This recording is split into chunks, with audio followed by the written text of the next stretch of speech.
Salut, on se retrouve pour une nouvelle recette inspiration et cette fois c'est 3 recettes de printemps, on est en plein dedans, c'est la saison et je vais commencer aujourd'hui par une jardinière de légumes.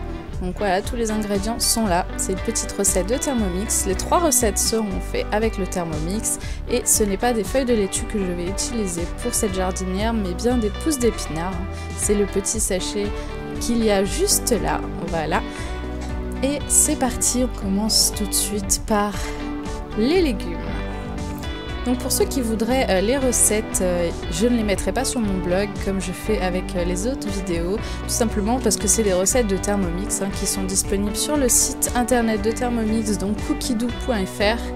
Pour ceux qui connaissent et qui ont un Thermomix, vous pouvez aller voir si ces recettes vous intéressent. Si vous ne connaissez pas, vous pouvez très bien aussi adapter ces recettes sans Thermomix, c'est possible. Une jardinière de légumes, ça se fait très bien.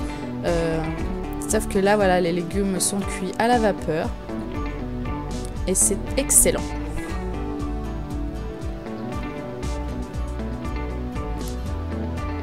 Donc ce sont des légumes de saison, des recettes saines et équilibrées.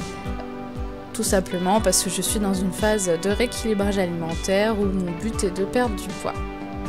Donc j'essaie de manger sainement, de mettre le plus possible de légumes dans mon alimentation. Et c'est pour ça que le Thermomix, ça m'aide beaucoup, ça me permet de faire des choses que je ne sais pas faire. Parce que je ne suis pas une très grande cuisinière. On va dire qu'il y a encore 3 ans de ça, je ne savais même pas cuisiner. Et c'est grâce à Thermomix que j'ai appris à cuisiner, que maintenant je me débrouille un petit peu sans appareil, quoi, sans rien. Et du coup, bah voilà, c'est bien.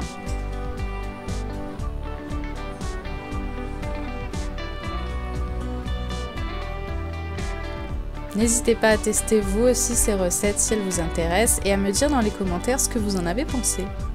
Voilà, ça m'intéresse. N'hésitez pas non plus à me suivre sur mon Instagram si vous découvrez cette vidéo par YouTube, que vous ne connaissez pas mon Instagram. Je partage tous mes repas. Donc le nom de mon Instagram était dans la petite intro au début. Et tout ce que vous voulez savoir, tout ce dont vous avez besoin de savoir, tout est dans la description sous la vidéo. Donc là on va passer à la cuisson.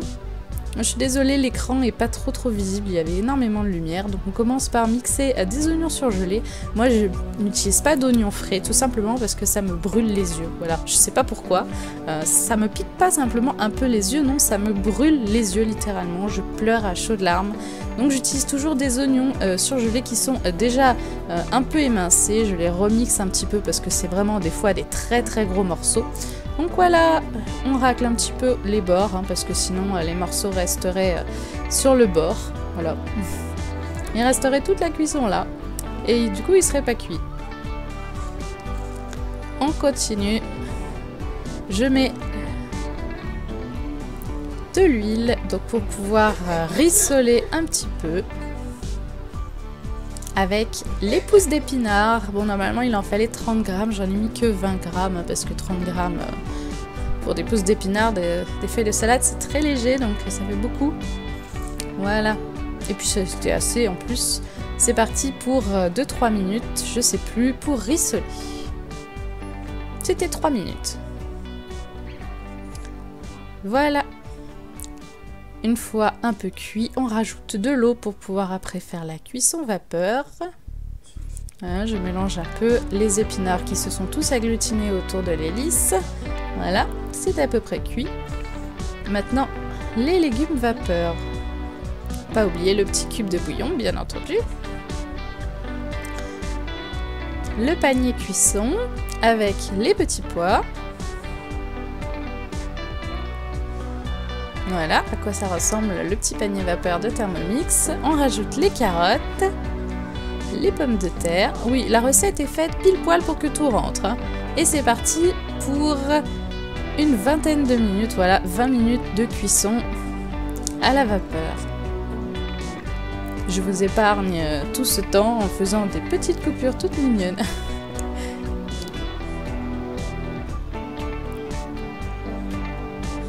Et voilà, c'est presque prêt. Donc le Thermomix sonne pour me dire moi quand c'est fini. Et voilà, et c'est prêt, c'est une recette très rapide, hein, 20 minutes, plus le temps d'éplucher et de couper les légumes, bien entendu. C'est très chaud, j'étais en train de me brûler. Voilà, donc on enlève les légumes, ensuite on rajoute le jus de cuisson avec les oignons et les épinards, ou feuilles de laitue si vous voulez mettre vous des feuilles de laitue comme la recette classique. Et voilà, ça fait une bonne recette pour 4 portions, donc à manger avec une viande ou des crudités pour une version végétarienne. Deuxième recette, donc on se retrouve 2 jours plus tard pour une salade croquante de printemps. Donc une petite salade que je fais pour la première fois cette fois. La jardinière de légumes, je l'avais déjà faite, donc ça c'est une recette totalement inédite. Toujours au Thermomix, donc avec les petits accessoires que vous voyez autour. Et cette recette du coup se compose de petits pois encore, d'asperges, donc j'ai déjà tout pesé, coupé, lavé, et de pommes de terre. Et on aura aussi besoin après de 8 œufs de caille. J'aime bien les œufs de caille, mais c'est vrai que j'en mange pas très souvent. On commence, comme toutes les recettes, par mettre de l'eau. La cuisson vapeur nécessite de l'eau, bien entendu. Le petit panier pour mettre les légumes, donc les petits pois, les pommes de terre. Ensuite, on met le varoma, donc qui est l'accessoire vapeur. Et on va faire cuire dedans les asperges. Et c'est parti pour 15 minutes de cuisson pour commencer. Voilà, coupure, 15 minutes passées. C'était rapide. J'ouvre pour pouvoir rajouter dans le petit panier les 8 œufs de caille. Donc du coup qui se cuisent pas longtemps, c'est pour ça que la cuisson se fait en 2 parties. Ensuite on remet tout en place et c'est parti pour 10 minutes. Et voilà, les légumes sont prêts. Donc c'est une salade, hein. N'hésitez pas à la faire une bonne heure et demie avant de passer à table, hein, pour pouvoir avoir le temps de laisser refroidir, de préparer votre sauce, la sauce que vous voulez. La chose la plus importante avec les œufs, j'ai beaucoup entendu de personnes dire que les œufs de caille, ils aimaient bien, enfin beaucoup de personnes de ma famille en tout cas, m'ont dit ah, les œufs de caille c'est bon, mais oh là là, j'en fais jamais parce que c'est tellement chiant à éplucher. L'astuce avec les œufs, peu importe quel œuf, hein, c'est de plonger tout de suite dans l'eau gelée, dans l'eau glacée, dans l'eau très froide, une fois que c'est cuit. Et donc là, vu que c'est une salade, je mélange tous les légumes dans un saladier. Oui, je me suis brûlée, encore. Décidément, j'arrête pas de me brûler tout le temps. Et ensuite, je vais laisser refroidir, hein, pendant une bonne heure. Voilà. La recette, normalement, c'est avec de la mayonnaise. Moi, je trouve qu'à la longue, la mayonnaise, c'est bien, mais c'est un petit peu gras. Donc, j'ai fait une vinaigrette maison. Voilà. Qui est du coup un peu meilleure. Et c'est parti pour enlever la coquille des petits œufs de caille. Alors si vous n'avez jamais goûté les œufs de caille, n'hésitez pas, parce que c'est vraiment très bon. C'est pas la même chose que les œufs de poule. Le goût est pas tout à fait le même. Alors, en même temps c'est normal, hein, c'est pas le même animal, mais c'est très bon quand même.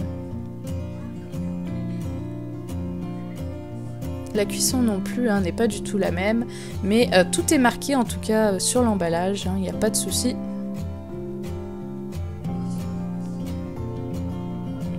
Par contre, la coquille colle beaucoup, hein. C'est pour ça que je me trempe toujours les doigts dans l'eau, parce que la coquille colle. Et voilà pour une bonne petite salade, donc à servir après avec la sauce de votre choix, mayonnaise ou sauce de salade maison. Donc la troisième recette, cette fois, ça sera un dessert.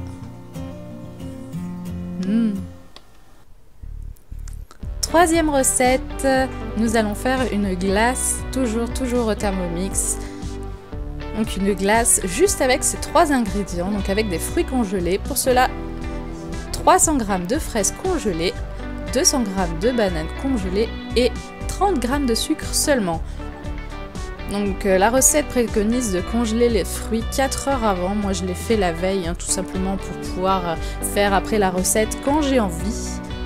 Bon là je sais que j'ai très mal cadré la caméra, donc je mets les fraises, les bananes congelées, Les 30 g de sucre, moi j'utilise toujours du cassonade. C'est vrai que 30 g de sucre pour 500 g de fruits, ça va, il n'y a rien à dire. Donc on mixe une première fois pendant 1 minute 30, c'est congelé donc il vaut bien, voilà. Et ensuite on remixe 2 fois, une fois avec l'hélice simple et une fois avec le fouet. Et voilà, ça fait une glace très un peu texture mousse. Bon, pas vraiment crème glacée parce qu'il n'y a pas de crème, il n'y a pas de lait, voilà. C'est vraiment que des fruits et du sucre, mais je trouve ça très léger, très sain. J'en ai déjà fait, mais pas avec de la fraise. J'avais fait avec autre chose parce qu'il n'y avait pas de fraise à l'époque où j'avais fait. Il n'y en avait plus. Et voilà, donc j'ai ma barquette toute lavée, anciennement glace à la vanille. Et du coup, je vais pouvoir mettre ça au congèle. J'espère en tout cas que ces 3 petites recettes vous ont plu, que cette vidéo vous a plu. N'hésitez pas à vous abonner pour ne pas rater les prochaines vidéos. N'hésitez pas à tester ces recettes également, à me dire dans les commentaires ce que vous en avez pensé. N'hésitez pas à regarder les anciennes vidéos. Tous les liens que vous avez besoin d'avoir sont dans la description. Je vous retrouve très prochainement. Salut!